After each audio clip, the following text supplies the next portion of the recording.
Oh, Chris Columbus. Well, thank you for joining the Fade to Black podcast. Thank you. Yeah, we're very much all millennials on our podcast. So, yeah, we've been raised by your movies. We love it. Quick one.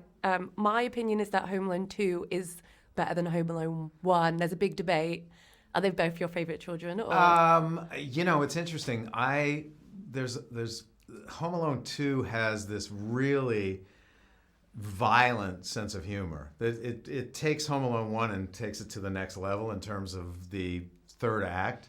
So I really do love that. It makes me, I don't watch them that much, but when I see 2, it makes me laugh a little harder than 1. Because it's absurd. It's silly, Harry or Marv gets electrocuted, he turns into a skeleton. There's no reason for doing any of this. We just felt we could get away with it. Yes. Between that and Family Stone, it's what I watch every year at Christmas. Excellent. Fantastic. Okay, well, the Thursday Murder Club. God, we're in such a resurgence of whodunits, murder mysteries. And I'd really love to just get into what your relationship is with that genre. Obviously, you did Young Sherlock Holmes a few decades ago. In fact. Yeah. But, what's your relationship with it? It was interesting. I never really had an obsessive desire to do a murder mystery, but when I read this novel, I fell in love with it because thematically, I love the idea of this group of people who are approaching, the last 10 to 15 years of their lives, actually finding purpose and finding sort of this hope and finding relevance at this age. And for me, I love that. I love the fact that there was an extraordinary sense of humor. And I loved there's a really strong emotional core to this, which is unlike most murder mysteries. Most murder mysteries are either sort of very cold and procedural or very over the top and almost panto. So I really responded to the heart of this one. Yeah. I think it's interesting because there's so much true crime now. And Yeah. it kind of inspired about these people who are I want to solve things myself. There's people, becoming their own personal detectives as well. And it definitely fits in with, I guess, your oeuvre of films that kind of get into the sentimentality, the quite emotional, quite domesticated. Do you consider this as part of a through line of the work that you've done before? I think that certainly in terms of the emotional quality, it feels very connected to some of the films I've done in the past. Things like Stepmom, or in an odd way, even Mrs. Doubtfire. I think interestingly, it shares more with Mrs. Doubtfire and Harry Potter than almost anything. It's almost like Harry Potter and Mrs. Doubtfire had a child, and it was the Thursday Murder Club. Yeah. Speaking of Mrs. Doubtfire, you obviously reunited with Pierce Brosnan. Yeah. How was that? Well, Pierce was in a situation on Mrs. Doubtfire where he was essentially the straight man to Robin Williams. So we were always, because Robin and I would do 3 scripted takes. The deal was 3 scripted takes, and then 18 to 20, sometimes 25, improvisational takes. And in those takes, none of us knew what Robin was going to do. So we had to put a camera on Pierce, on Sally Field, and on Robin. And in those situations, I saw that Pierce was able to keep up with Robin. And I learned in that particular situation that not only was he a straight man, but he was sort of a comedic genius. He could keep up with Robin Williams. So I kept that in the back of my mind. And when I knew that I was casting Ron, Pierce was the first person who came to mind because of his comedic chops. Yeah. And it also, if I went to a retirement home and Ron was there, I'd be like, yes, get my bags, I'm done. Yes. I wonder if, you've done some British, obviously Harry Potter films, Sherlock Holmes is obviously British, but is there a real difference between how you portray, I guess, a story within British culture compared to the American stories that might have the same emotional beats, but there's something very specifically British or the Britishisms that you kind of have to work with when you take on a film like this? I just always felt, from when I was a kid, I felt connected to British culture and cinema. I was sort of raised on Hammer horror films with Christopher Lee and Peter Cushing. My favorite film of all time happens to be A Hard Day's Night, directed by Richard Lester. I just think it's a brilliant film, and it's very, very British. And then I was very much into the novels of Charles Dickens, and ironically, Dickens inspired my writing of Young Sherlock Holmes, and David Lean's version of Great Expectations was really the visual sort of inspiration for Home Alone, which is an odd people wouldn't see that, but the first 20 minutes of Great Expectations are told from a child's point of view. Yeah. And I really sort of studied that film in terms of how David Lean did it, and I brought that to Home Alone. So I've been obsessed with British culture since I was 10 years old. Did you watch any, like, Midsummer Murders? Have you heard of Midsummer Murders? I did hear of Midsummer Did Murders. you watch when any? I watched it, I saw Midsummer Murders like 5 months ago. I had finished this movie. I was almost finishing this, and I saw For some reason, I thought Midsummer Murders was ripping off Ari Aster. Thursday Murder Club. I have no idea. But, oh, you mean Midsummer? I thought you were going to say, like, Ari Aster's. No, That would be a really interesting no, mashup. that would be fantastic. No, but I didn't really want to fit into any of those types of films. I saw Thursday Murder Club as its own special kind of film. You know, even Cooper's Chase, the retirement community, to me was a version of Hogwarts, sort of this wish fulfillment place that you would want to retire to, that you would, even if you're 40 years old, you would say, oh, you know, I'd like to spend a few months there. It looks like it might be a lot of fun. I guess there's something about, like, a coziness with the films, and I guess the relationship a lot of people have with your films, they are kind of relatable, grounded people going through stuff. There's lots of dysfunction, there's grief, there's heartache, Right. But ultimately there's hope at the end, and I think in 2025 we could use a lot more hope than ever before because of the world. And I guess is that your kind of, I guess at this point in your career, your motivation for making films and the stories that you want to tell, is there a sense that you want to, I guess, bring light or positivity in the world so people can kind of have that little bit of escape? I think it's honestly kind of who I am as a human being. It's like we really, at this point in time, in 2025, lack a sense of humanity and warmth and understanding of human beings. It's really, particularly in my country, it's really that whole sense of compassion is gone. You know, it's gone certainly in the political landscape, but it's starting to be chipped away. Cynicism, being a bully, that seems to be popular these days, and it's frightening. And that was never part of who I was as a filmmaker. And I don't set out to, I don't intend to do that. It's just part of my filmmaking. And if that spreads a little bit of humanity and hope, that's fantastic, because I think we need it. 100%. You obviously it's not your first time adapting a book to the screen. I guess for you, what are the sort of things that you think about? Because obviously if people love the book, you know, I'm sure you had this with Harry Potter. If it didn't adhere exactly to how they imagined it on screen, you have to deal with a whole fan base. But I think, you know, adaptation is always, how do I adapt something that fits the new medium with which we're working with? So there's going to be a very different story that would be on the book versus it can be very insular, it can be very internal versus external when you're doing the screenplays. So I guess what were the things that you had to think about to make this story fit for a screen versus the page? Well, I think in terms of, I've done a few book adaptations, and the ones that are successful, there's a certain reason. The ones that are unsuccessful, there's a reason as well. And I realize that the successful film adaptations are based on books that I'm obsessed with and I love. When they've been unsuccessful, I didn't like the books. So I would always try to change something about it.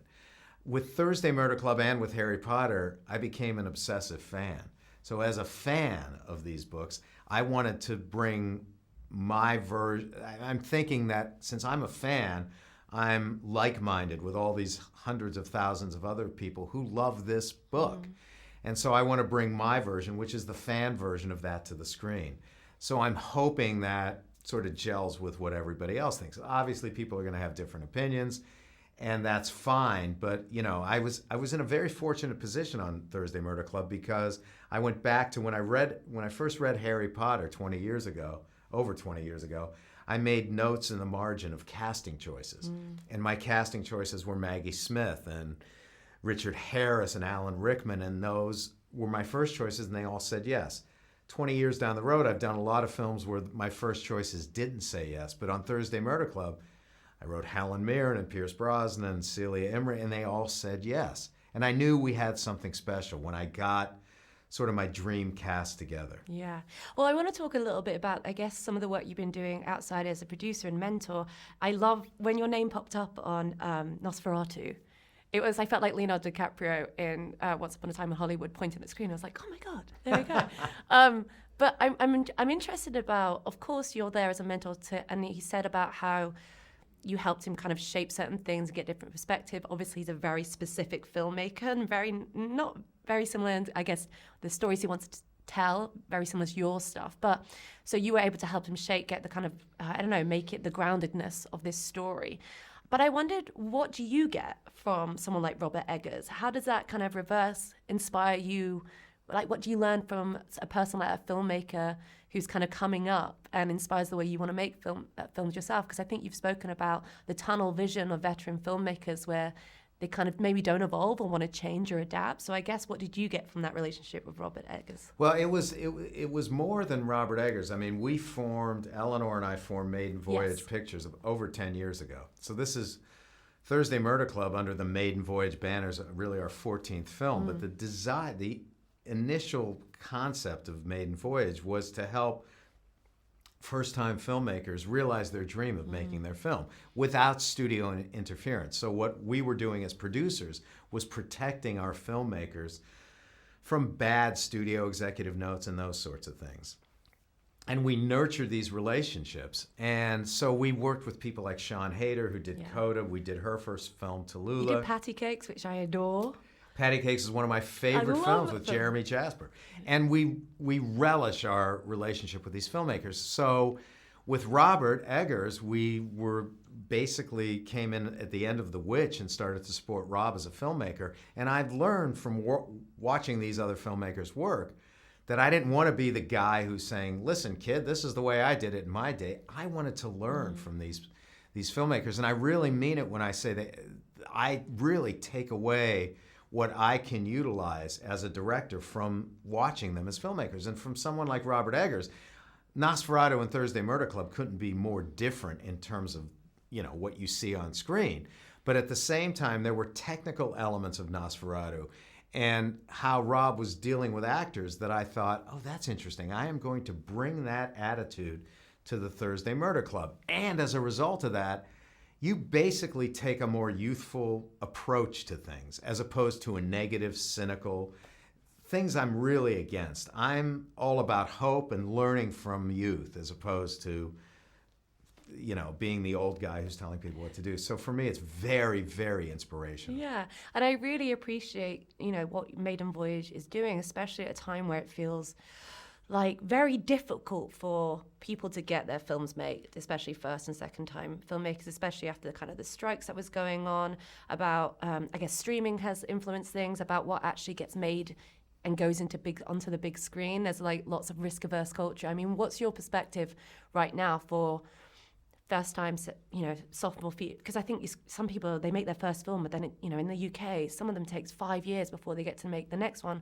Alice Lowe, I don't know if you know Alice Lowe, but she did a film Revenge. It took her 7 years to do Time Stalker. Right. So I guess, what's your observation of the industry right now, and how are filmmakers who are kind of starting out or just trying to get that second film across the finish line, what are you seeing? Is it easier? Is there ways that the industry is helping? I think it's getting slightly more difficult because independent films it's more difficult for them to find a home or find an audience, basically. And we saw it last year with the Sundance Film Festival, that it just didn't sort of click with the filmmaking world the way it had in the past. And I think there is a fear among studio executives in certain studios about some of the subject matter. There tends to be, particularly with big budgeted films, everyone is going to films based on IP or something that's very familiar. And that is absolutely the antithesis of filmmaking. Filmmaking is about original ideas and new concept and new versions of things we've seen in the past. So you've got to continue to push those. Everything is cyclical. So even though it feels like it's a slightly slow period, I think that those independent filmmakers are going to rise up and have a voice again. And we're doing everything in our power to support that. So we are continuing to help those first time and second time.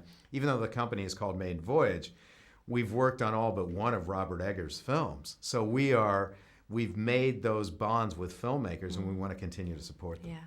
And I don't know if you know this, but there's like a Wikipedia entry of Chris Columbus's unrealized projects. There's a whole list of all the things. I have no idea. There is. And I was looking down it, and there was at least 4 superhero films. There was Fantastic Four, The Submariner, Namor, who I adore, Daredevil, Spider-Man, you were nearly considered.